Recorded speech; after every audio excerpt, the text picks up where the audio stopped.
అల్లు అర్జున్, సుకుమార్ కాంబినేషన్లో వచ్చిన 'పుష్ప-2' మూవీ కలెక్షన్ల పరంగా సంచలనం సృష్టిస్తోంది. మూడో వారం వీకెండ్లో కూడా ఏకంగా 72 కోట్లకు పైగా వసూలు చేసింది. పలు చిత్రాల ఓపెనింగ్స్కు సైతం ఇంత కలెక్షన్స్ రాలేవని ట్రేడ్ వర్గాలు చెబుతున్నాయి. 2 వారాల్లోనే 1500 కోట్లు రాబట్టిన 'పుష్ప-2' ఇప్పటివరకు ప్రపంచవ్యాప్తంగా 1600 కోట్ల గ్రాస్ మార్క్ క్రాస్ చేసింది. దీంతో అత్యధికంగా వసూళ్లు రాబట్టిన మూడో ఇండియన్ సినిమాగా 'పుష్ప-2' నిలిచింది. దంగల్ 2000 కోట్లు, బాహుబలి 1800 కోట్లతో మొదటి 2 స్థానాల్లో ఉన్నాయి. ఇక క్రిస్మస్ సెలవులు, న్యూ ఇయర్ వరకు సెలవులు ఉండటంతో కలెక్షన్స్ మరింత పెరిగే అవకాశం ఉందని ట్రేడ్ వర్గాలు అంచనా వేస్తున్నాయి. అయితే 'పుష్ప-2' హిందీ కలెక్షన్స్ గురించి మాత్రం ప్రత్యేకంగా చెప్పుకోవాల్సిందే. ఇప్పటివరకు ఏ బాలీవుడ్ బడా హీరోకి కూడా సాధ్యం కాని వసూళ్లను రాబట్టి ఆల్ టైమ్ రికార్డు క్రియేట్ చేసింది 'పుష్ప-2'.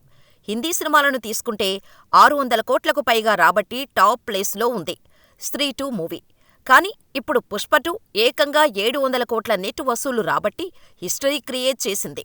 ఒక్క హిందీలోనే 704 కోట్లు రాబట్టింది 'పుష్ప-2'. దీంతో బాలీవుడ్ స్టార్ హీరోలకు పుష్పరాజ్ పెద్ద టార్గెట్ ఇచ్చాడనే చెప్పాలి. ఇక హిందీలో దూసుకుపోతున్న 'పుష్ప-2'ని 3D వర్షన్లో కూడా అందుబాటులోకి తెస్తున్నట్టుగా మేకర్స్ తెలిపారు. 3D వర్షన్ కూడా అదరగొట్టే వసూళ్లను రాబట్టే ఛాన్స్ ఉందని అంటున్నారు. ఏదేమైనా బాక్సాఫీస్ దగ్గర 'పుష్ప-2' ఓ సంచలనమనే చెప్పాలి.